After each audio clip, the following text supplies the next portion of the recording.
trying to build something up. So now let's go ahead and get some, let's do some color correction. What makes a good scan? What is a selection? What are layers? What is resolution? What is a JPEG? What is TIFF? What is RGB? How do I crop a picture? What is a zoom tool? What is a clone stamp? What are levels? My name is Eric Basir, and I have produced this unique photo restoration and retouching foundations video course to answer all these questions and more.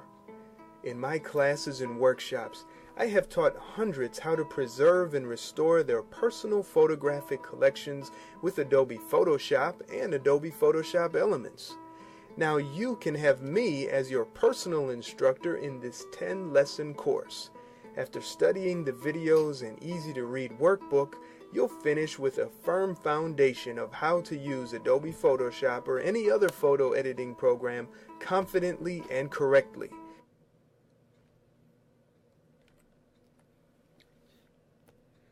So you'll notice when we're working on the picture, I'm doing all the spotting and getting rid of all that yucky stuff first. And then we just go in and then we start attacking the color. So let's grab our curves adjustment layer. And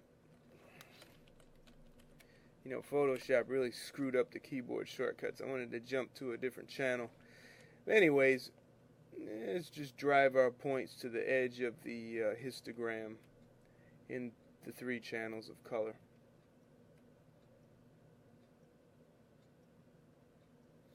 Alright.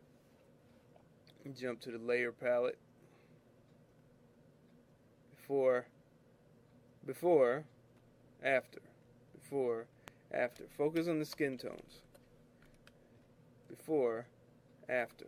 Okay. He's somewhat backlit. Sun is off to about here. To his side, you can see it on his shoulder and right here in the cheek.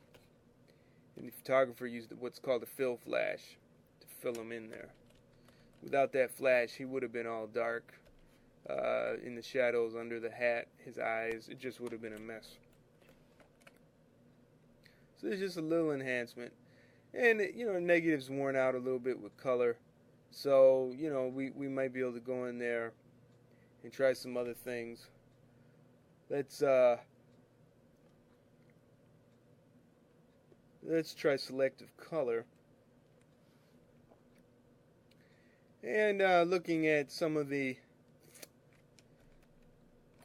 problems, you know, maybe something in the greens here, maybe. Let's see if we can affect that. We can add some magenta in there.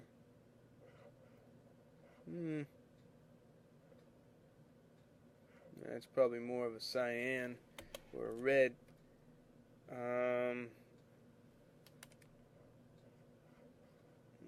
Maybe not.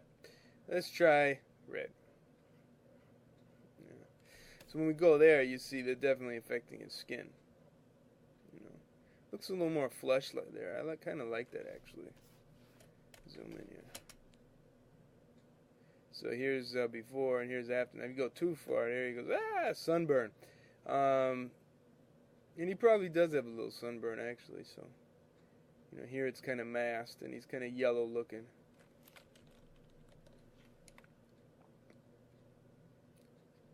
Before, after, yeah, I actually kind of like that, but yeah, it's so bright and blown out.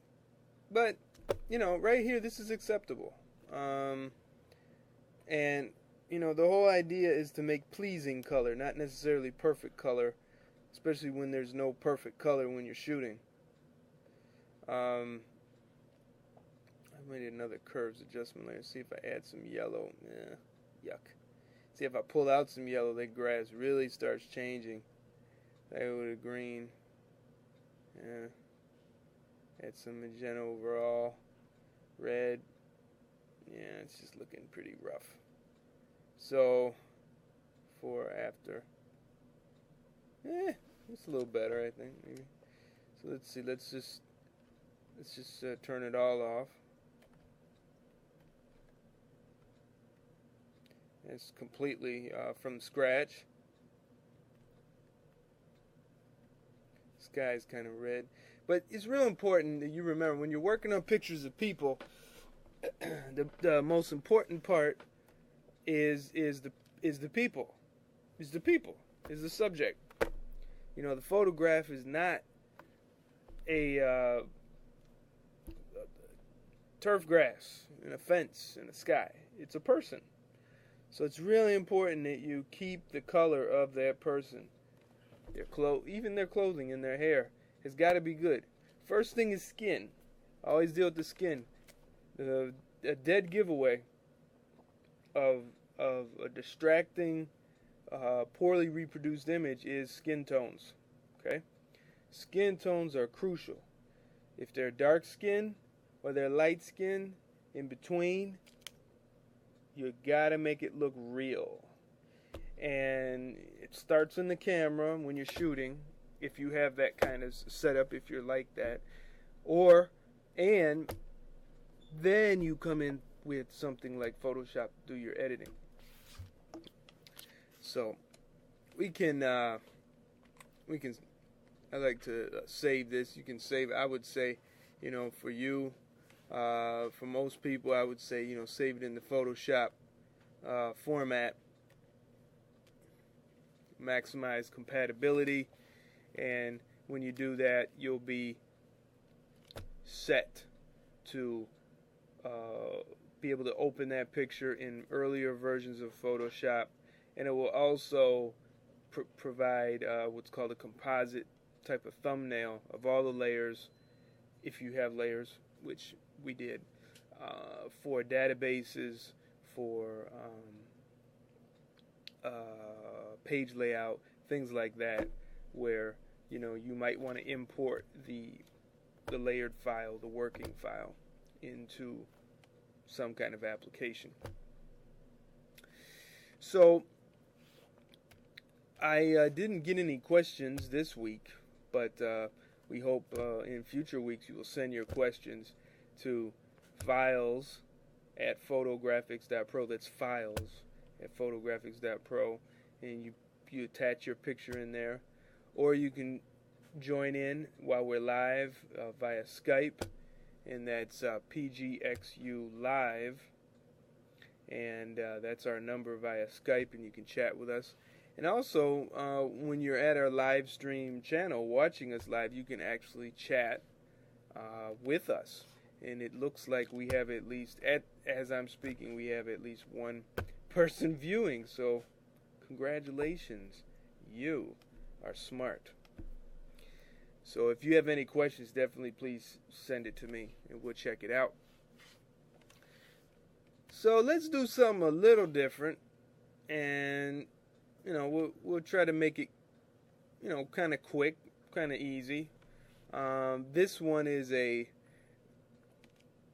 professional photograph by a commercial photographer with Creatista as a studio, and out in Arizona, and they do just lots of character portraits. And as you can see, looks like the husband here is going to have a discussion with his wife about why she is about to hit him with a pan. And I know you're probably wondering, oh, that is a nice picture. It is a nice picture. And in fact, the picture has already been touched up a little bit. But what can we do to make it better? You know, I always say, good retouching is unseen. It's not noticeable. So when you notice that it looks good, well, maybe it was retouched properly. But it could be, I always say, it could be improved just a little bit more. Every time I look at a picture that I've worked on, I always see something that I missed, something I could have done better, something that I rushed through, and oh, yuck. So